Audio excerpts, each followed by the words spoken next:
Ta-da-da! What's my good chair? Welcome, welcome. Let's give YouTube a couple of minutes to get those notifications out. In the meantime, if you've never popped into one of my lives before, hi, I'm Cindy. I explore the inside and the outside. And yes, I am heading out, but I'm heading out to work. They called me in, somebody was sick, and right.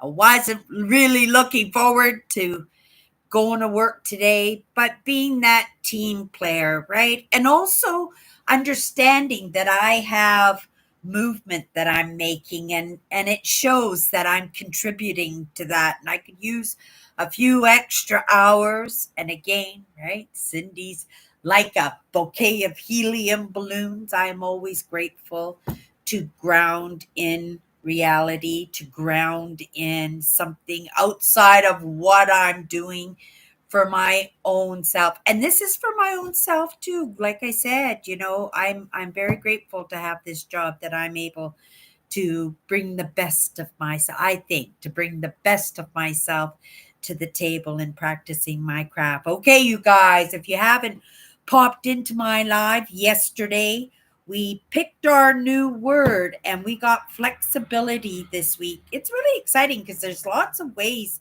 that we can look at this word flexibility. We always have to be malleable, always, in those most extreme, hairy, scary, where it needs our 100% focus in the moment, we need to be malleable even in those moments, right? And lots of us, we have a hard time giving up that control.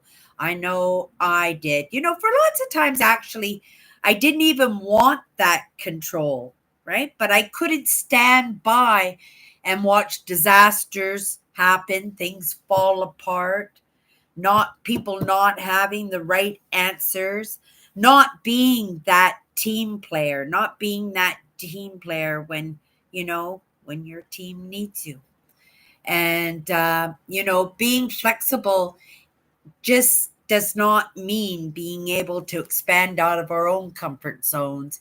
Being flexible means being put out of our comfort zones, being able to be, right, those comfy peas, those routines. Cindy expecting today was going to be a day off. Everything was done and I was going to fill it up with amazing things, connect with Mother Nature. And you guess what?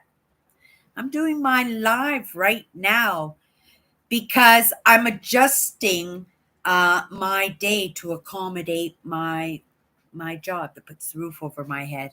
And I'm still going to connect with Mother Nature because I'm going to walk the 10 kilometers home, between 8 and 10 kilometers. I'm not quite sure. I should measure it. I have my phone. We live in this day and age of technology that I could easily keep track. But I thought, right, I'm going to stay in the house tomorrow, taking the lessons. I haven't been online barely at all on this set of days off. Feel kind of naked, feel kind of out of sorts because of it. But at the same time, right, knowing that we are in a season where we're going to be picked up and we're going to be dropped in places that we don't recognize, and we're going to be left to flounder on our own, and it's going to be a sink or swim kind of situation.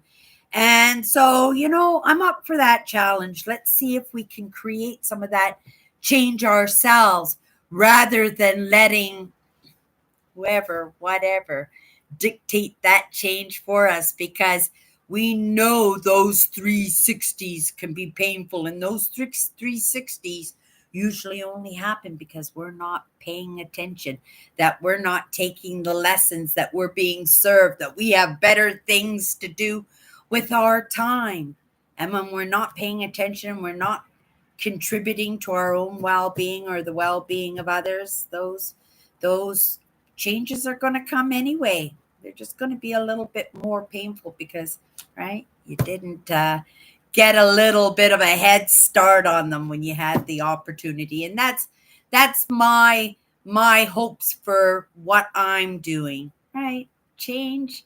I'd much rather lay on the couch with the remote control. In fact, I haven't even had a TV for years and years, but I just use it as an analogy so people can get that feeling of comfort, that feeling of wanting to, right? Just exist, just to absorb, just to experience without the conflict and the pain and the hairy, scary that life can dish out. But when it happens, we have to be flexible, don't we? We have to be able to rearrange our lives for those small emergencies and the big emergencies, and to be able to do it in a transition that doesn't put us in a state that we can frazzle and we can make a bad situation even worse. Like I said, I'd much rather be a little bit prepped, right? Like my safety kit in the hallway, packed with everything, right? If D-Day came, man, that was going on my sled, and I'd be, right, hitting the road, knowing no matter what, I'll be okay because I have that safety bag, because I'm prepared. And it's only taking up this much space. But for something only taking up that much space, that could make the entire difference, couldn't it?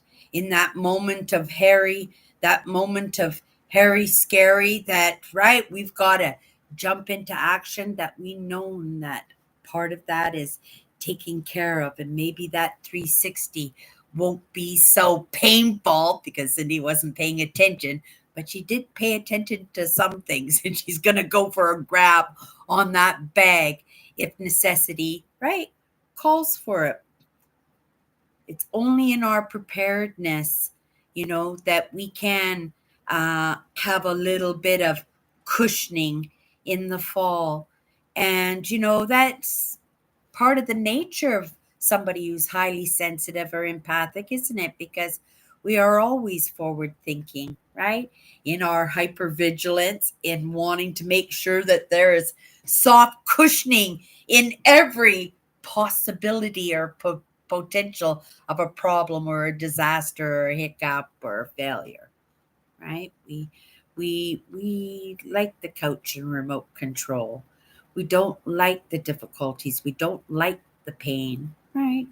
It's why we make amazing, amazing employees, right? Because we stumble over ourselves to make that cushions comfy for everybody, right? That we're just not smiling and shining. We are actually in our hypervigilance, preparing for the fall. It is part of our nature. And I can laugh about it now, right? Because I know that it offers up opportunities for me, right? Didn't know back then, and I could just absolutely imagine me stumbling over myself in every aspect of my being to get myself out of a situation, right? Not to be called to the table. Grateful that some of these skills that I built up in my own experience, my own upbringing, right? My dynamic family, my dynamic and curious experiences that I've had in my life, that these all become tools. And when we wall ourselves up, and we've been talking about that social part of us, right?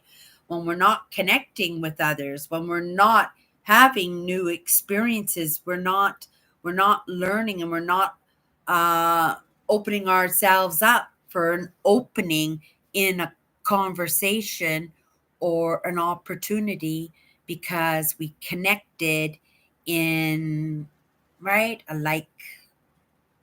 It's not a like versus like, but a like recognizing a like, right? Like is like, that we're recognizing each other, that we're finding commonalities in each other's. We're finding those small openings to make those small conversations, and possibly getting out of that repetitiveness about talking about the weather, right? Or grumbling about your job. All kind of negatives that they just kind of, right? So the more we have experiences and before more we offer up uh, uh, uh, change in our lives through the choices that we make when we push ourselves out of our comfort zones, when we expand and stretch a little bit in that flexibility, right? I'd much rather be staying home on my days off, and I'm going to be, right, pulling one in for the crew, and I'll feel good about that, and I'll feel good on payday with the extra money, and I'll feel good when I get home from my 10-kilometer walk after work, after my shift, getting in that fresh air, knowing that tomorrow, that, right, that's done. I don't have to connect with Mother Nature. Like, there's all gifts, right? There's all kinds of gifts, and it's all in the way that we look at it, right? We expand a little bit, maybe we'll get a lot out of that, right? Maybe all we'll get is that little bit of less pain, but sometimes isn't it worth that even, right? 100%. Okay, you guys, quit sipping my coffee and I've got to run off to work. I could go on and on literally, but I'm going to get home so late tonight. Otherwise, I would have come in and spent a good amount of time in my live today on this amazing topic of flexibility, because again, I'm not here right now, right? Because I was hyper vigilant. That didn't get me here, because my hyper vigilant only stops me in my tracks 100%, right? It only wastes my time because I'm too much like, oh, wait, where's the next shoe going to drop? Right? But with a few lessons under my belt, right? I can sometimes, through being flexible and to be able to look at what I'm doing with a different outlook, with a different perspective, not looking at it, oh, I gotta go to work, right? Look at it, oh, I get to go to work. Oh no, I'm not gonna say I'm gonna get to go to work because it's my day off. I want to be home, but I'm gonna get some extra money, get to shine a little bit, going to get my connection with Mother Nature in. My live show is done. Going to get to come home tonight. The house is nice and clean. Throw on my pajamas, right? And tomorrow we'll come back and we'll take a look at this amazing word of flexibility. It's really a good word. I was surprised when I first saw it on my list of powerful words. But in looking at it now, yeah, lots of lessons in this word flexibility. So give a little bit today if you can, right? Don't be such a tightwad. Don't be so controlling. Maybe trust somebody with a little bit of a project or your favorite ornament, right? Yeah. Be a little bit flexible, a little bit stretchy today. Okay, you guys.